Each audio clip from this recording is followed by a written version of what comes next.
Hello everyone and welcome back to Football Manager 2018 and the final part of this experiment where we're taking a look at what would happen if you created a 9-tier European Super League. Now you can see on the screen here that Manchester United have been dominating this competition from the very beginning. They are the most recent champions as well. And there's not too much variation in the teams that are appearing in the top three there. As you can see, Bayern Munich, Chelsea, PSG, Real Madrid in there as well, but mostly the same teams time and time again. Barcelona down the bottom there as well with Man City. So not a lot of variation, which is a little bit disappointing. But today we're going to go forward around 10 years, probably only 8 or 9, because it takes so long to push this database forward, and it gets longer the further forward you go. So we'll go about 8 or 9 years into the future and just see how things have shaken up and if anybody has managed to break into these top positions and challenge Manchester United for the title. But before we do that, make sure you drop a like on the video and subscribe to the channel if you haven't already. There will be a brand new experiment out in 2 days' time, and make sure to let me know if you have any suggestions for experiments or if you know of a really good database that I could use down in the comments, and I'll definitely take a look. But do drop a like on the video if you've enjoyed this, and let's go forward 8 years or so in time. Well, we are now 9 years into the future. It's March 2039. We have gone forward quite a long time, over 20 years from the start of this experiment, and the league really should be in the kind of shape you would expect it to be at this point. And the way this is going to work, because I can't go back through 9 years for essentially 27 leagues, we're just going to have a look at the final league table as it is at the moment. We're not at the end of the season because I wanted to get this video recorded now, and I couldn't wait another 2-3 hours for it to finish. So we're going to just have a look at how the league table looks now. We might have a look at the league table before that, and then we'll just look at the past winners for the division to see who's managed to do well. So we're starting here in Europe League 6, the lowest league across the 9 tiers. You can see at the moment, Crisco, the top team, Loiza down there, Ostersund's also down there as well. Quite a famous team now. Further down, just having a look to see if Levadia are here, and it doesn't look like they are. Oh no, there they are, 44th place Levadia. They are massively improved from when they were finishing with 0 points at the bottom of this, 2 years in a row, and then 1 point the year after that. But the worst team at the moment is Kukesi, who are at the bottom, level on points with Olympia.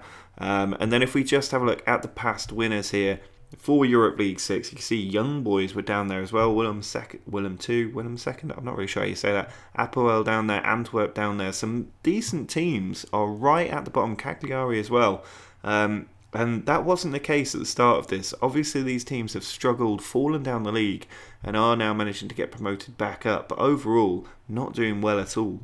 Now if we go up to Europe League 5 East, then I imagine it'll probably be a little bit disbalanced in terms of East and Western teams. I'm afraid that the leagues are going to take so long to load because we have gone so far forward now that there's a lot of data trying to be loaded. But you can see at the moment Clermont looks set to win this league, but they've got a couple of teams just behind them, including Benevento as well. Young Boys are in this league now, one of the former champions of League 6. Rio Ave down here as well, one of the Portuguese teams, aren't too bad. And the winners for this league here, just up on the screen, a lot of Eastern teams actually. A bit surprising that I didn't quite expect there to be as many Eastern teams winning this as there are. And if we go up to League 5 Central, then we can see that Meppen are the team doing very well here. Bodo Glimt also there, Sheriff as well.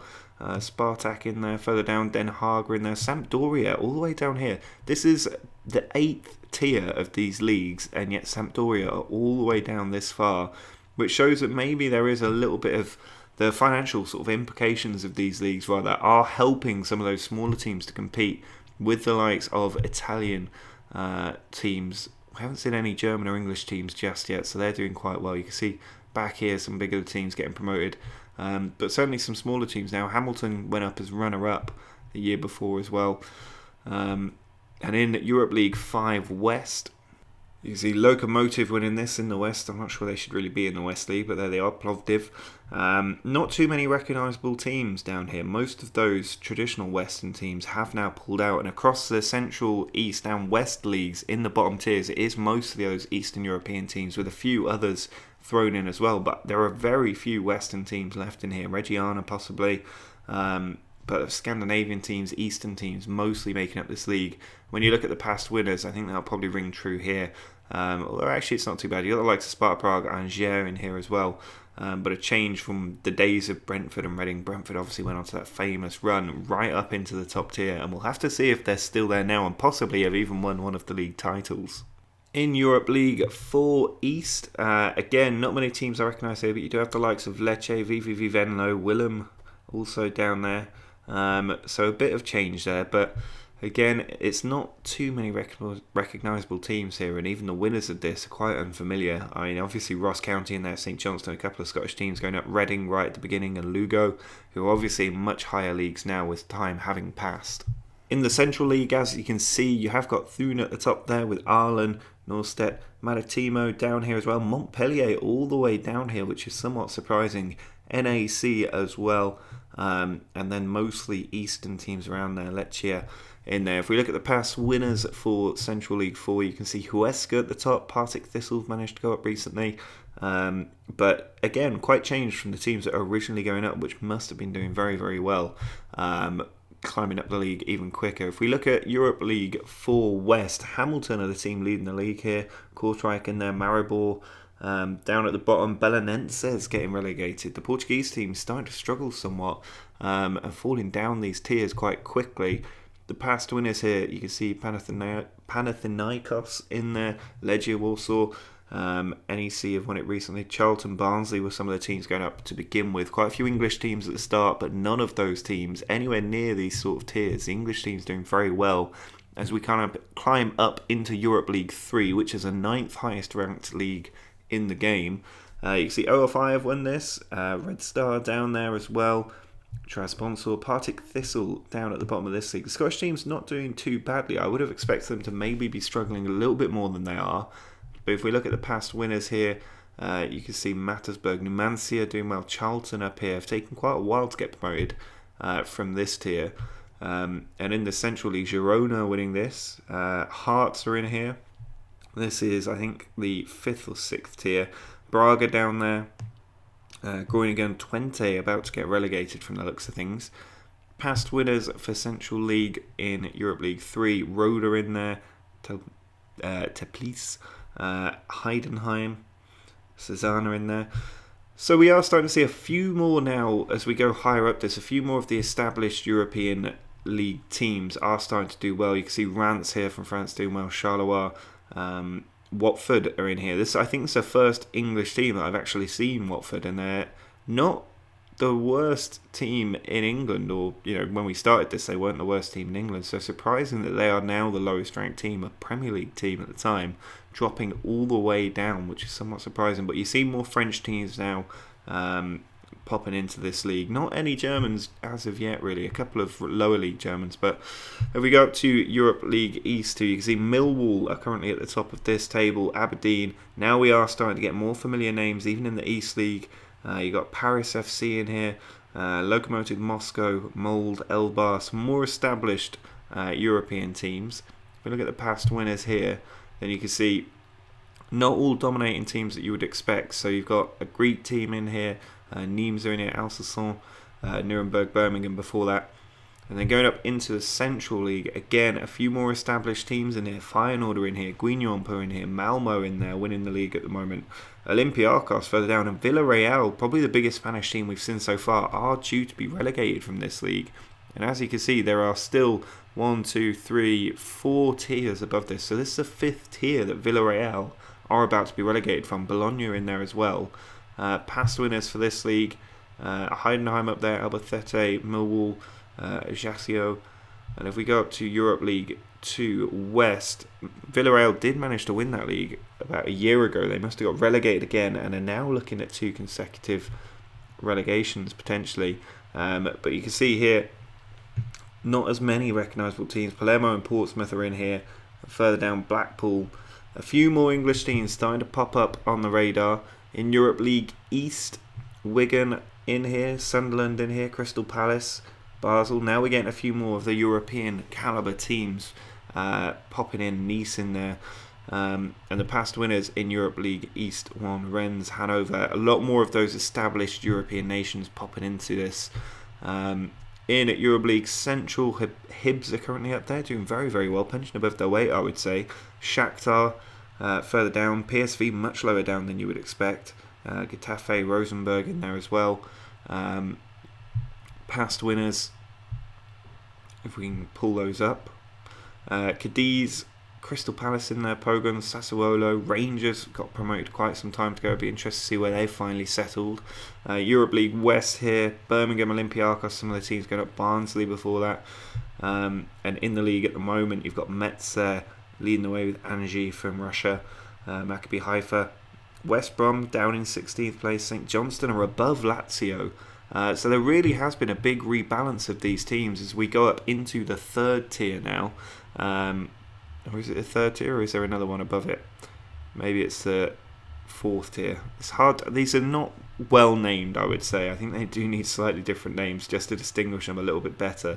But Hoffenheim doing well here. Bordeaux, much bigger teams popping up now. Rennes in there, Barry, and not too many of the smaller teams. You've got Rostov in there, Lyonnaise, Ufa, and further down teams like Radniki, but not many of those lower league teams starting to pop up, or from those Eastern European leagues.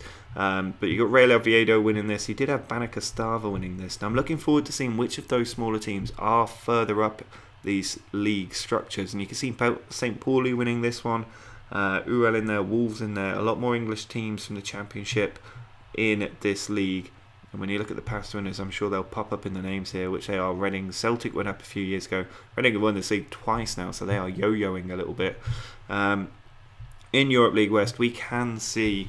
or Europe Championship West, you can see Celtic here on track to get promoted. Bournemouth in there as well, Espanyol in there, Club Brugge. Not the strongest league. There are better teams, or traditionally better teams, in much lower leagues than the likes of Celtic and Bournemouth, Bran, of course, Genk, Frosinone, Oostende. These teams should be much lower down than they are, but they're managing to stay up there somehow. And if we go and look at Europe Premier League East, you can see Borussia Dortmund down here, the biggest of teams, with Spartak Moscow, Roma, Lisbon, Porto. Rangers are in here above Celtic in the tier structure. Inter up here as well, looking to get relegated. These are much bigger Champions League teams now, and we're still nowhere near the top tier. We're one off the top tier, so they are not hanging on in that very top position. You can see Bayer Leverkusen on track to go up at the moment. Juventus aren't in the top tier anymore. You can see Wolfsburg down here. Newcastle, unfortunately, not in the top tier. But there are teams like Randers FC up here that are somehow hanging on. HJK hanging on as well. Somebody did ask to have a look at this, so I will just click on them. And as you can see, there's nice long promotion here, a bit of stability, then a couple more promotions, and they were even in the Super League but got relegated out of that league. So they're doing very, very well and punching well above their weight. And in Europe Premier League West, Derby County currently leading the way here. Liverpool much further back. Rapid Vienna and Spal doing well. Westerlo doing very well. Nancy, Braunschweig, Brest. These are teams punching well above the weight. And at the bottom there, Jablanek much further down. But Liverpool struggling a lot more than I would have expected. I can't believe they're not in the Super League. And if we just have a quick look at the past winners here, teams that have been doing well. See Bristol, Arsenal, Real Sociedad, Brentford obviously went up a couple of times there, 3 times actually. And then finally, if we take a look at that European Super League, the very top tier, you can see Real Madrid there at the top of the league at the moment, Man City, PSG up there, Barcelona, Stuttgart doing well, Mönchengladbach, Sheffield Wednesday in 11th place with Tenerife just behind them. Academica are up here in 18th place, and Brentford, of course, punching well above their weight. AC Milan going down at the moment. Bristol and Le Havre in there as well. And if we just have a look at the stages here and drop back to when we left off, which was the 2030 season, you can see PSG had won the league that year. Man City and United just behind them. But you had this team like Krejles, Sovtov in here, Krasnodar in here. They're now gone. And the following year it was won again by PSG over Bayern Munich. But Krejles Sovtov managed to finish in 5th place. That's insane. And then further down, Brentford nearly getting relegated there. Bayern Munich managed to take it the following season. Krasnodar much further down, Lyon down there, Empoli, Brentford finally getting relegated. But Krejles Sovtov still finishing in 7th place. A standout team really. PSG winning it the following year. Krejles Sovtov starting to slip down the table a little bit. Bayern Munich were up there. Following year, Man United came back and did what they always do in winning the title. Kryla Sovetov now down to 14th place. Following year, Real Madrid managed to get the title ahead of Manchester United. There are pretty much no changes to the top three here. The following year, again, Real Madrid taking it 10 points over PSG. Tenerife doing well in 6th place above Barcelona, Atletico Madrid and Chelsea. And the following year, Man City managing to take it. Sheffield Wednesday doing well. Kryla Sovetov doing well. And then at the top there, Real Madrid. And for some reason, Kryla Sovetov have fallen well down the table and been relegated after being a pretty much top half team for a decade. They've just suddenly been relegated and not come back. And at the moment, as we said, Real Madrid on track to win this title. So if we look at the past winners here, Man United's dominance has been broken by mostly PSG and Real Madrid more recently, who've started to establish their dominance. If we have a look at Real Madrid, who are the most dominant team at the moment, you can see they've been kind of bouncing around a lot in that top league, but finally getting a couple of titles in their belt. If we have a look at their senior squad and see what kind of players they've managed to pull through, then their most expensive players, they've got loads of them over 50 million. They can pretty much put out first 11 where every player is worth over 50 million. Their best player at the moment is Marcio, the striker from Brazil. Good finishing, good first touch, good heading, excellent finishing really.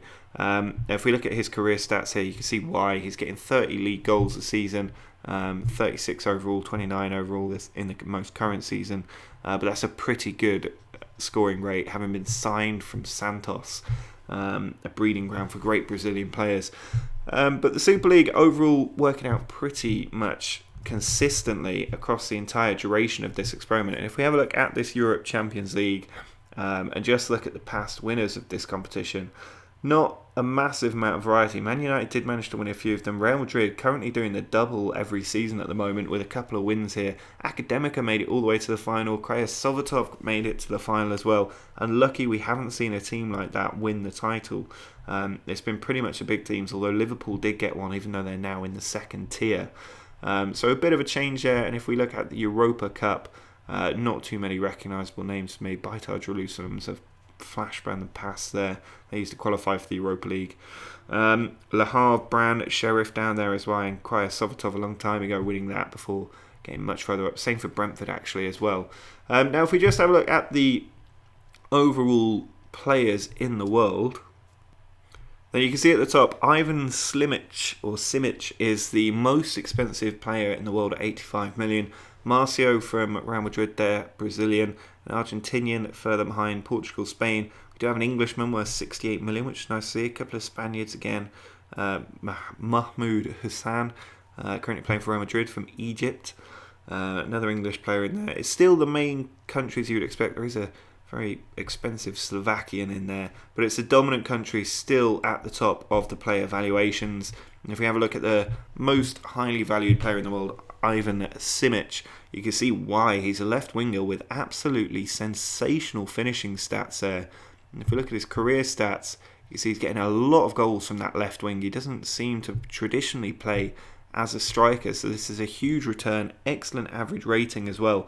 Hull paid 80 million for him before City took him off their hands for 96, but originally started out in Germany before moving to Schalke, or staying in Germany in theory.